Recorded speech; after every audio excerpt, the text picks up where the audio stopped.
Online classes में आप सभी का स्वागत है। 12th क्लास के अंदर कोऑर्डिनेशन कंपाउंड में हमारा नेक्स्ट टॉपिक है, वही बॉन्डिंग चल रहा है जिसके अंदर हम वीबीटी देख रहे हैं और वीबीटी के द्वारा कुछ एग्जांपल्स की एक्सप्लेनेशन भी देख रहे हैं, व्याख्या हो रही है।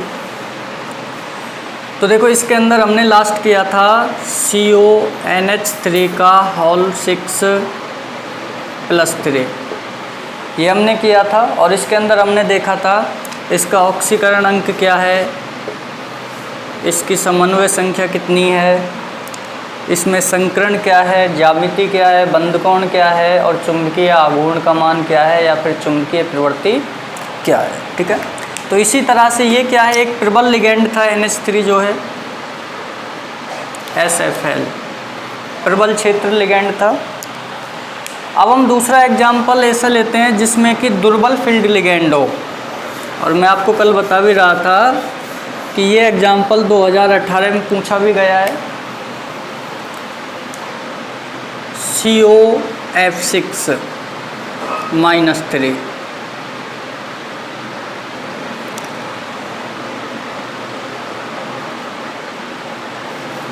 ये 2018 में क्वेश्चन भी पूछा गया है बोर्ड एग्जाम में RBSC में कि COF6-3 जो संकुल है इसमें इसका ऑक्सीकरण अंक क्या है, समन्वय संख्या क्या है, चुंबकीय प्रवृत्ति क्या है, संकरण क्या है, बंध कोण क्या है। तो आपसे कोई भी 3-4 पॉइंट ले सकता है वो। ठीक है, तो देखो सबसे पहला काम हम जो करते आए हैं वही हमें करना है। तो सबसे फर्स्ट है इसका ऑक्सीकरण अंक निकालना। तो हमने सीख रखा है बहुत अच्छे से ऑक्सीकरण अंक निकालना। तो इसका जो ऑक्सीकरण अंक है वो कितना आ जाएगा, +3, क्योंकि COX मान लिया, F पे 1 पे -1 होता है तो 6 का माइनस था, X -6 = -3, तो -6 उधर जाएगा बराबर के बाद में, तो X = क्या हो जाएगा, +6 -3, तो +3 आपका ऑक्सीकरण अंक बचेगा। ठीक है, अब देखो समन्वय संख्या की बात करें, कोऑर्डिनेशन नंबर की, तो समन्वय संख्या जो है यहाँ पर CO के साथ 6 फ्लोरीन जो हैं लिगेंड के रूप में उपसय संयोजी बंध बनाते हैं, तो कोऑर्डिनेशन नंबर हो जाएगा 6। ठीक, दो चीज़ें हो गई। तीसरी चीज़ अगर संकरण की बात करता है तो फिर हमें क्या है, कोबाल्ट का इलेक्ट्रॉनिक कन्फिग्रेशन आना चाहिए, at least outer shell electronic configuration, बाह्यतम इलेक्ट्रॉनिक विन्यास। देखो कोबाल्ट जो है इसका एटॉमिक नंबर कितना होता है, 3D श्रेणी का सदस्य है। तो अपन देखते हैं scandium, titanium, vanadium, chromium, manganese, iron, cobalt 27 number पे आता है। कितने पर आता है, 27 पे आता है। तो इसका क्या हो जाएगा, आर्गन 18 इलेक्ट्रॉन हो गए। आपको भरने कितने हैं, 9, तो यहाँ पर क्या हो जाएगा 3D7 4s2, 18 और 7 25 और 2 27। ठीक है, तो 27 इलेक्ट्रॉन हो गए। लेकिन हमें कोबाल्ट जो है वो +3 ऑक्सीकरण स्टेट में चाहिए। किस में चाहिए, +3 में। तो देखो इसको +3 में लाना है, तो CO+3 क्या कन्फिग्रेशन हो जाएगा, आर्गन, और यहाँ पर देखो 3 इलेक्ट्रॉन आपको रिमूव करने हैं, तो 2 तो यहाँ से निकल जाएंगे और 1 इलेक्ट्रॉन 3D7 से निकल जाएगा। किससे निकल जाएगा, 3D7 से निकल जाएगा। तो यहाँ पर क्या रह जाएगा कन्फिग्रेशन, 3D6। क्या विन्यास रह गया, CO+3 का 3D6। इसको ऑर्बिटल के अंदर रिप्रेजेंट करना है। तो हमने यहाँ पर क्या किया, जैसे हमने लिखा CO, अब इसको +3 में रिप्रेजेंट करना है और ऑर्बिटल के अंदर यानी बॉक्सेज रूप में करना है, जिसको आप GS भी लिखते आए हो।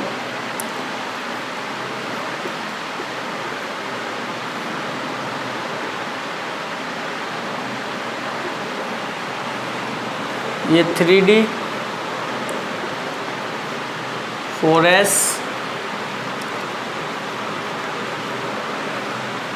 4p। ठीक है, अब देखो इसमें इलेक्ट्रॉन्स कितने हैं, D में 6 भरने हैं, बाकी खाली पड़े हुए हैं। तो यहाँ पर 6 इलेक्ट्रॉन, पहले एक अनपेयर्ड,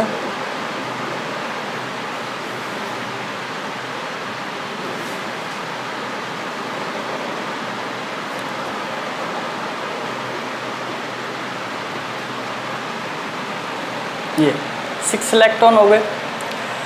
अब देखो 6 इलेक्ट्रॉन हो गए तो हमें क्या करना है, अब लिगेंड देखना है। F जो है यहाँ पर एक वीक लिगेंड है, कैसा है, दुर्बल लिगेंड है।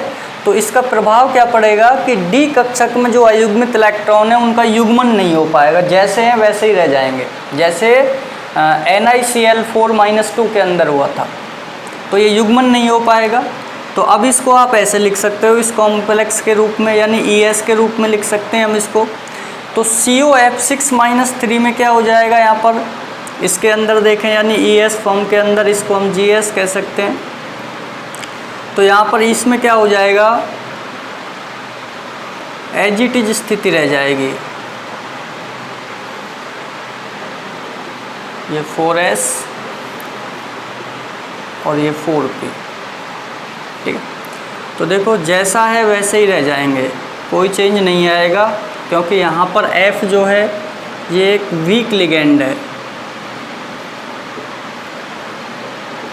जिसके कारण इलेक्ट्रॉनों का युग्मन D कक्षक में नहीं हो पाता है। तो देखो यहाँ पर अब क्या होगा, अपन को कितने हैं, 6 F हैं, तो 6 लॉन्ग पेयर खाली बॉक्स में भरने हैं। तो यहाँ पर बॉक्स कितने हैं, 1 2 3 4 हैं। तो यहाँ पर आपको क्या है, D और लेना होगा,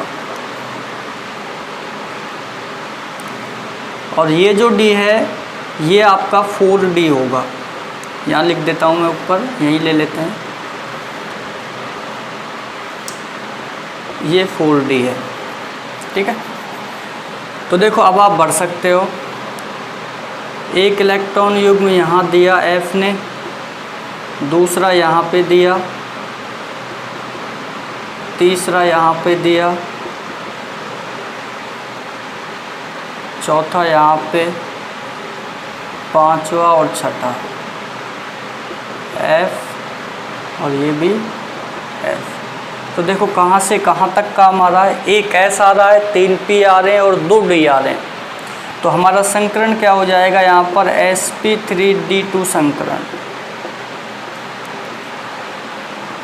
और ये क्या है, बाह्य चक्रण संकुल बना रहा है, यानी कि बाहर का D काम आ रहा है, इसलिए इसको बाह्य चक्रण संकुल कह सकते हैं, ठीक है।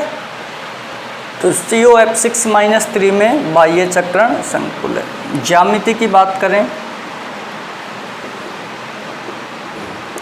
तो देखो ज्यामिति हो जाएगी इसकी वही अष्टफल की है।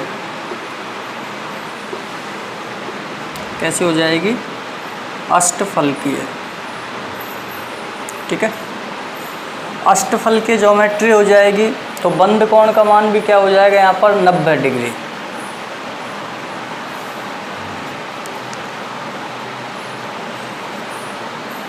बंद कोण इज इक्वल टू 90 डिग्री, ठीक। ऑक्सीकरण अंक हो गया, समन्वय संख्या हो गई, संकरण हो गया, अष्टफल की ज्योमेट्री हो गई, बंद कोण हो गया। अब यदि बात की जाए इस संकुल की चुंबकीय प्रवृत्ति की, चुंबकीय प्रवृत्ति की बात की जाए तो देखो यहाँ पर ES में हमको जाना है, अयुग्मित इलेक्ट्रॉन्स 4 हैं यहाँ पर, तो इसका मतलब ये अनुचुंबकीय होगा। कैसा होगा, अनुचुंबकीय प्रवृत्ति का होगा। और अगर चुंबकीय आघूर्ण की बात करें, म्यू की बात करें, तो देखो अनपेयर्ड इलेक्ट्रॉन्स 4 हैं, और 4 के लिए क्या होगा सूत्र हमारा, देखो 4 के लिए इसकी वैल्यू आएगी 4.90 बोर मैग्नेटॉन, क्योंकि फॉर्मूला हमारा कुछ ये होता है, mu is equal to √n+2। तो इसमें वैल्यू पुट करेंगे, म्यू इज इक्वल टू 4 + 2, तो ये हमारा आ जाएगा 24, √24, और √24 की वैल्यू होती है 4.90 बोर मैग्नेटॉन, ठीक है। तो चुंबकीय आघूर्ण की बात करें तो आपको क्या है याद रखना है, अभी मैं यहाँ पे बता भी दूंगा कि अयुग्मित इलेक्ट्रॉन की संख्या 1 होने पर कितना होता है, 2 होने पर कितना होता है, 3 होने पर कितना होता है, और 4 होने पर कितना होता है, ठीक है। तो इस तरह से अगर आपसे क्या है वो कहता है कि COF6-3 बाह्य चक्रण संकुल बनाता है, क्यों? तो हम कहेंगे यहाँ पर F जो है वो एक दुर्बल लिगेंड है जिसके कारण D कक्षक में इलेक्ट्रॉनों का युग्मन नहीं हो पाता है। ठीक है। अगर आपसे कहे संकरण, इसमें संकरण की व्याख्या कीजिए, संकरण को बताइए, तो इस तरह से निकालना है sp3d2। ज्यामिति अष्टफलकीय होगी, कैसी होती है ये भी मैं यहाँ बना देता हूँ। देखो कोबाल्ट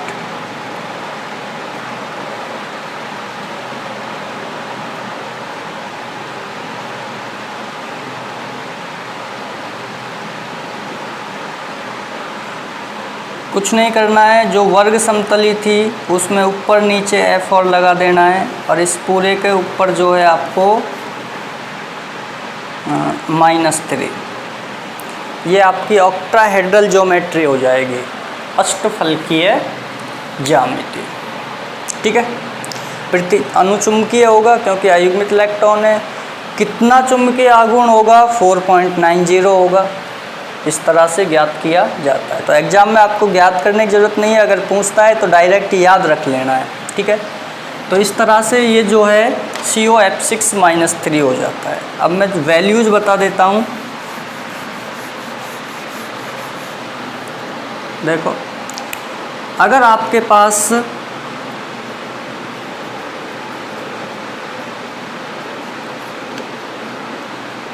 अयुग्मित इलेक्ट्रॉन की संख्या, जिसको हम स्मॉल n से प्रदर्शित करते हैं, सूत्र में भी आता है स्मॉल n, और यहाँ पर म्यू का मान। ठीक है। तो देखो, अगर वो फर्स्ट नंबर आपसे कहता है अयुग्मित इलेक्ट्रॉन की संख्या 1 है, तो चुंबकीय आघूर्ण का मान 1.72 बोर मैग्नेट्रॉन हो जाएगा। ठीक है। अगर अयुग्मित इलेक्ट्रॉन की संख्या 2 है तो चुंबकीय आघूर्ण का मान 2.83 बोर मैग्नेट्रॉन हो जाएगा। अगर अयुग्मित इलेक्ट्रॉन की संख्या 3 है तो इसका मान 3.87 बोर मैग्नेट्रॉन हो जाएगा। यदि अयुग्मित इलेक्ट्रॉन 4 है तो 4.90 बोर मैग्नेट्रॉन हो जाएगा। और यदि इलेक्ट्रॉन की संख्या 5 है तो चुंबकीय आघूर्ण का मान 5.92 बोर मैग्नेट्रॉन हो जाएगा। ठीक है। तो ये कुछ वैल्यूज़ हैं जो अयुग्मित इलेक्ट्रॉन की आप सीधे भी याद रख सकते हो। एक अयुग्मित इलेक्ट्रॉन 1.72, 2 2.83, 3 3.87, 4 4.97 और 5 अयुग्मित इलेक्ट्रॉन्स हैं तो 5.92 बोर मैग्नेट्रॉन हो जाएगा। ठीक है। तो इस तरह से ये क्या है, चुंबकीय आघूर्ण आप याद रख सकते हो। इसकी जो यूनिट है वो बोर मैग्नेट्रॉन में ली जाती है। ठीक है। तो इस तरह से उपसय संयोजी यौगिकों में जो बंधन है वो हमारा ख़त्म होता है। अगर उपसय संयोजी यौगिकों में बंधन से क्वेश्चन आता है तो आपको कोई कॉम्प्लेक्स दिया जाएगा और उसके अंदर ये सारी जानकारी पूछ सकता है। ऑक्सीकरण अंक, समन्वय संख्या, संकरण, ज्यामिति, उसकी कैसी संरचना है, बंध कोण, चुंबकीय प्रवृत्ति। ठीक है। तो ये सारी चीज़ें आपसे वो पूछ सकता है। एक चीज़ और आपको ध्यान रखनी है, निम्न चक्रण संकुल और बाह्य चक्रण संकुल। तो आपको ध्यान रखना है, अगर लिगेंड दुर्बल होता है, कैसा होता है, लिगेंड दुर्बल होता है तो क्या होता है, बाह्य चक्रण संकुल बनता है।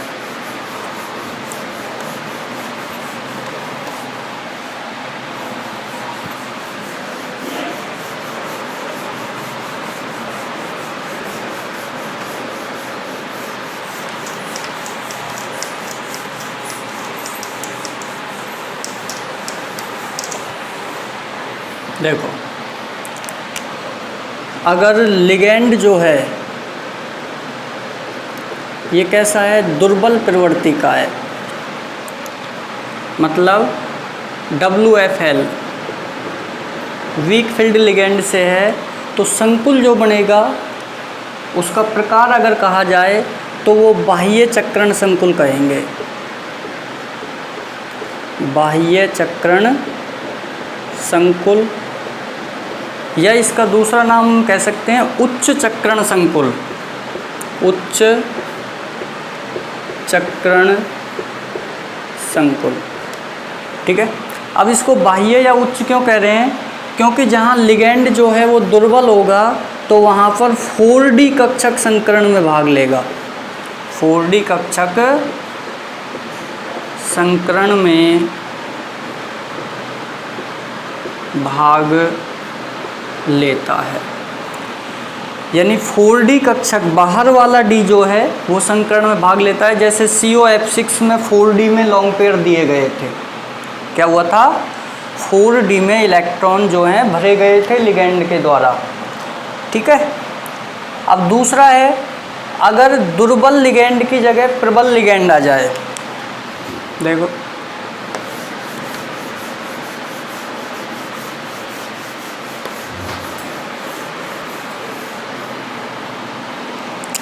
अगर ये हो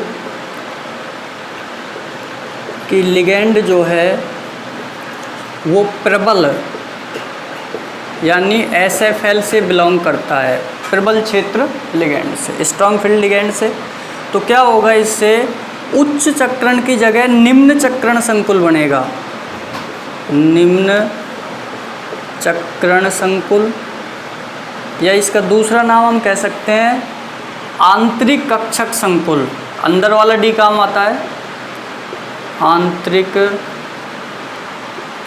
कक्षक संकुल। ठीक है। और इसको क्यों कहा जाता है निम्न या आंतरिक चक्रण संकुल? क्योंकि यहाँ पर क्या है, 3D कक्षक में इलेक्ट्रॉन युग्म दिया जाता है, किसके द्वारा? लिगैंड के द्वारा। जैसे हमने किया है सबसे पहला एग्जाम्पल NiCN का होल 4-2, ये किया है। इसके अंदर 3D काम आ रहा था, 4D का कहीं कोई नाम नहीं था, इसलिए ये क्या होगा? निम्न चक्रण संकुल। ऐसे ही CONH3 का होल 6+3 अभी किया है हमने समन्वय संख्या 6 में, तो इसमें भी क्या है? NH3 प्रबल लिगैंड है, यहाँ पर CN प्रबल लिगैंड है, तो ये भी क्या है? 3D काम आ रहा था। इसमें क्या होता है? D2sp3 संकरण था और इसके अंदर DsP2 संकरण था, तो D काम आ रहा है पहले, तो इसलिए ये निम्न या आंतरिक कक्षक संकुल। और दूसरे एग्जाम्पल जो हमने लिए थे COF6 जो कि अभी अभी किया है -3, ये कैसा होगा? उच्च चक्रण संकुल, क्योंकि इसमें 4D कक्षक काम आ रहा था। ठीक है। इसी तरह से इसके साथ लिया था हमने NiCl4-2, ये भी क्या होगा? उच्च चक्रण संकुल बनाएगा। क्यों? क्योंकि यहाँ पर Cl जो है वो दुर्बल लिगैंड है और यहाँ पर F जो है ये भी दुर्बल लिगैंड है। ठीक है। तो जब दुर्बल लिगैंड होता है तो क्या होता है? उच्च चक्रण संकुल यानी 4D कक्षक जो है भाग लेते हैं, क्योंकि COF6 में संकरण अभी अभी हमने देखा है sp3d2 यानी D जो है बाहर की तरफ आ रहा है, तो 4D काम आ रहा है। इसमें भी हमने देखा sp3 संकरण था, क्या था? sp3 संकरण। तो यहाँ पर D काम नहीं आ रहा है, तो मोस्टली यहाँ पर क्या है? आंतरिक यानी कि उच्च और निम्न को नहीं फाइंड आउट किया जाता है। अदरवाइज देखें तो यहाँ पर sp3 संकरण प्रदर्शित किया जाता है। अगर आप फिर भी आपसे कहे कि उच्च चक्रण संकुल NiCl4 बनाता है जबकि NiCN का होल 4-2 निम्न चक्रण संकुल बनाता है, क्यों? तो यहाँ पर हमारा जवाब यही होगा कि यहाँ पर वर्ग समतली संरचना है, क्योंकि DsP2 संकरण 3D भाग ले रहा है, जबकि यहाँ पर क्या है? Ni में 3D कक्षक नहीं होता है, यानी कि NiCl4 sp3 संकरण दर्शाता है ड्यू टू क्लोरीन के दुर्बल लिगैंड के कारण। इसलिए यहाँ पर उच्च चक्रण संकुल का निर्माण संभव नहीं है या निम्न चक्रण संकुल यहाँ पर नहीं बन सकते। ठीक है।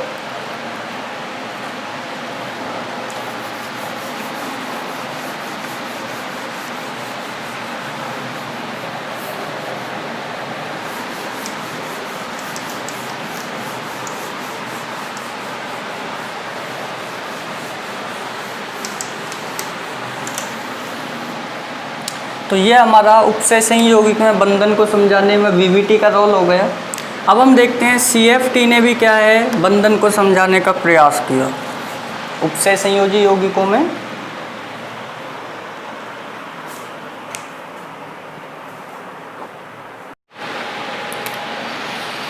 देखिए वीबीटी के बाद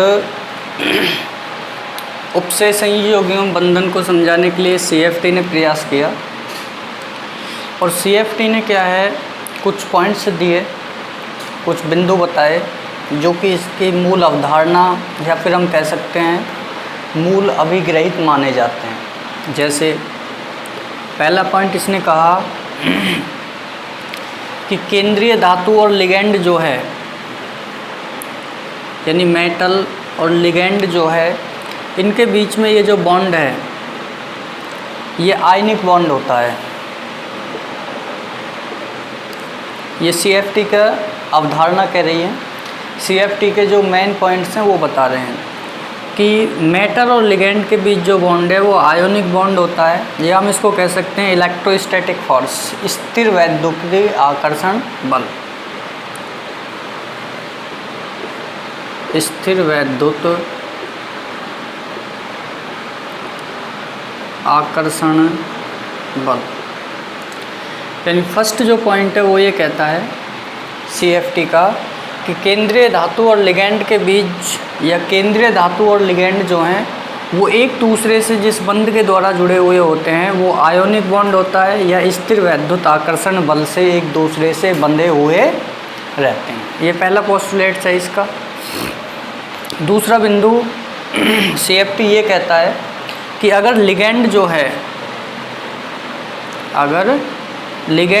वो उदासीन है, कैसा है, उदासीन है, तो ये कहता है कि लिगेंड जो है वो ध्रुवीय व्यवहार प्रदर्शित करता है।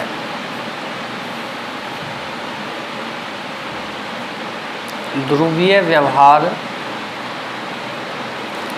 प्रदर्शित करता है यानी कि अगर लिगेंड की नेचर उदासीन है तो वो ध्रुवीय व्यवहार प्रदर्शित करेगा और जिसमें से जो नेगेटिव पोर्शन है वो क्या है, केंद्रीय धातु की ओर होगा।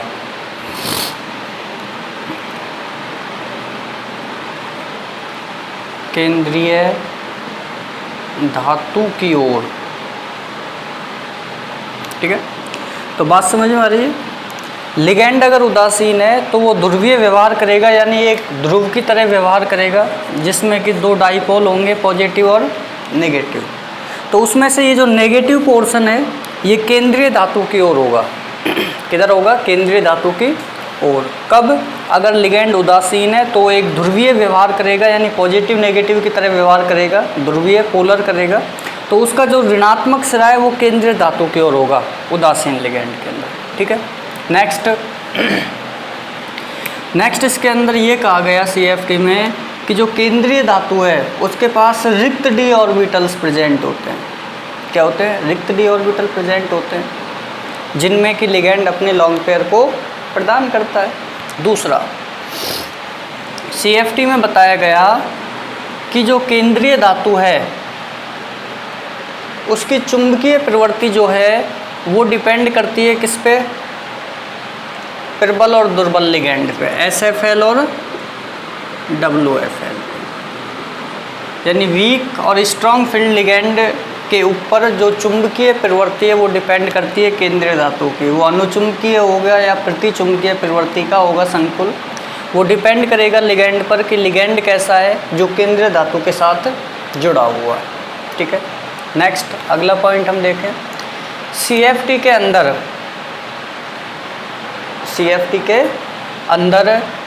हमें क्या है, दो प्रकार से विपाटन देखना है। एक तो अष्टफलकीय ऑक्टाहेड्रल होता है और एक होता है टेट्राहेड्रल।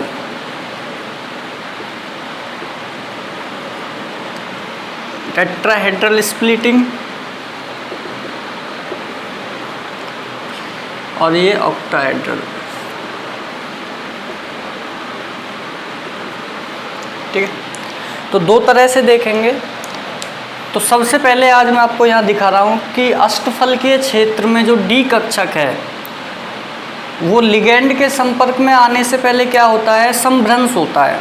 हमने पहले भी कई बार किया हुआ है कि डी के अंदर जो 5 कक्षक हैं ये समभ्रंश कक्षक हैं, और समभ्रंश का मतलब होता है समान ऊर्जा, समान ऊर्जा। लेकिन जब लिगेंड इन डी ऑर्बिटल्स के संपर्क में आता है, क्या करता है, लिगेंड इन डी ऑर्बिटल के संपर्क में आता है, तो ये कक्षक जो हैं स्प्लिट हो जाते हैं, 2 भागों में टूट जाते हैं। अब कैसे इनका स्प्लिटिंग होगा वो देख लेते हैं।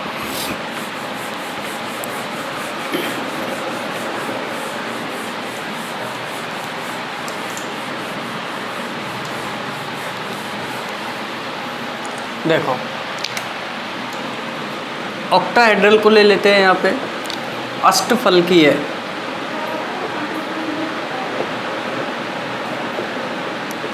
विपाटन, ठीक।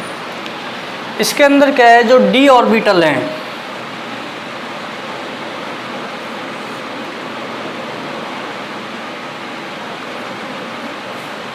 ठीक है, ये समभ्रंश हैं। समभ्रंश का मतलब मैंने आपको अभी समझाया, समान ऊर्जा, ठीक है। जब लिगेंड क्या है इनके संपर्क में आते हैं तो क्या होते हैं, ये डी ऑर्बिटल जो हैं, इनका नाम भी लिख सकते हैं हम, ये डी एक्स वाई, ये डी वाई जेड, ये डी जेड एक्स, ये जो है D X square Y square, और ये वाला है डी जेड स्क्वायर। 5 ऑर्बिटल है, ये स्प्लिट हो जाते हैं 2 भागों में।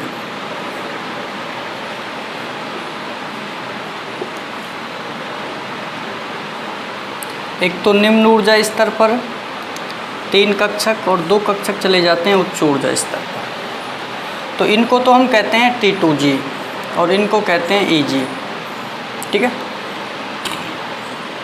नीचे कौन से आएंगे 3 कक्षक, देखो DXY, DYZ और DZX। ऊपर चले जाएंगे लास्ट वाले दोनों, DX स्क्वायर वाई स्क्वायर, और ये हो जाएगा DZ स्क्वायर, ठीक है। ये स्प्लिटिंग हो जाएगी यहाँ पे, और स्प्लिटिंग जो हो रही है EG और T2G ऑर्बिटल्स में, इनके बीच का ये जो एनर्जी गैप होता है ये इसके सेम आ जाएगा यहाँ पे।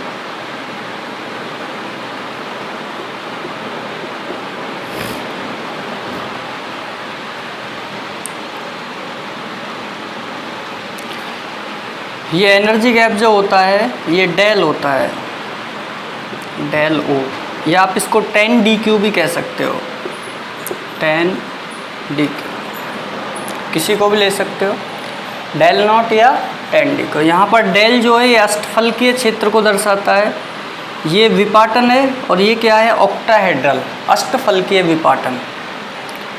डेल नॉट का मतलब है अष्टफलकीय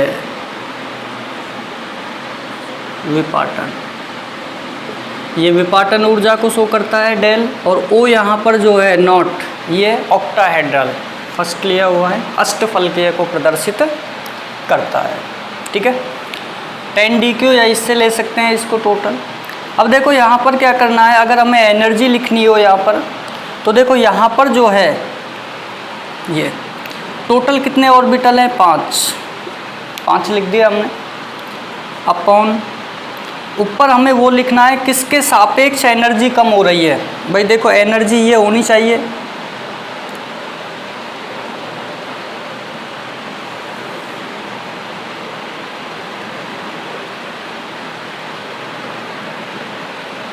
ठीक है, एनर्जी लेवल ये है, यहाँ से जाना चाहिए, लेकिन ये कम हो रही है एनर्जी, ये बढ़ रही है, क्योंकि एनर्जी लेवल जो है नीचे से ऊपर की ओर इंक्रीज हो रहा है। तो यहाँ पर ये क्या है, 5 के सापेक्ष, यहाँ पर 3 ऑर्बिटल नीचे हैं, टोटल 5 हैं, लेकिन किन के सापेक्ष ऊर्जा घटी है, इन 3 की, इन 2 के सापेक्ष। तो यहाँ ऊपर लिख देंगे 2/5 डेल नॉट। 3 कक्षकों की ऊर्जा कम हुई है, किसके सापेक्ष, इन 2 के सापेक्ष। तो यहाँ पर 2/5 लिखेंगे, क्या लिखेंगे, 2/5, या आप इसको क्या है 2/5 ने लिखकर ये भी लिख सकते हो 0.4 डेल नॉट। 0.4 कैसे आ गया, 5 का इसमें भाग देंगे नहीं जाएगा, ठीक है। तो क्या होगा, यहाँ पर 0 बढ़ाएंगे तो यहाँ पॉइंट लगाएंगे, फिर इसमें 4 बार चला जाएगा, 5 चौका 20, तो ये भी लिख सकते हैं। इसी तरह से ऊपर यहाँ की बात करें तो देखो टोटल 5 हैं, इनकी ऊर्जा बढ़ी है किन के सापेक्ष, 3 कक्षकों के सापेक्ष, तो 3/5 डेल नॉट हो जाएगा, ठीक है। या आप इसको भी क्या है, या करके इसको भी आप 0.6 डेल नॉट लिख सकते हो, डेल नॉट लिख सकते हैं। देखो यहाँ पर ऊर्जा क्या हो रही है, कम हो रही है, इसलिए ये कैसा आएगा, माइनस का चिन्ह, यहाँ पर भी माइनस। ये ऊर्जा बढ़ रही है तो ये कैसा आएगा, प्लस आएगा, और इधर भी प्लस का चिन्ह आएगा, ठीक है। तो ये प्लस माइनस का और हमें ध्यान रखना है।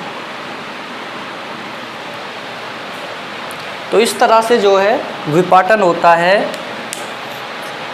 अष्टफलकीय क्षेत्र के अंदर। डी ऑर्बिटल समान ऊर्जा के हैं, ये नाम लिखे हुए हैं। इनका 2 भागों में विपाटन हो जाता है लिगैंड के संपर्क में आने के कारण। तो 3 T2G कक्षक नीचे आ जाते हैं और 2 ऊपर चले जाते हैं EG कक्षक। इन दोनों T2G EG के बीच का डिफरेंस 10 DQ या फिर डेल नॉट होता है, 1 डेल नॉट, ठीक है। या इसको एनर्जी देखें हम, ये जो एनर्जी है ये कहाँ सर है, ये यहाँ से यहाँ तक है, यानी इनके बीच की एनर्जी है। और ये जो एनर्जी है ये यहाँ से यहाँ तक, ये एनर्जी वैल्यू ये है, और ये वाला जो है ये एनर्जी वैल्यू इनकी ये दी हुई है, ठीक है। तो इस तरह से जो है अष्टफलकीय क्षेत्र में विपाटन होता है।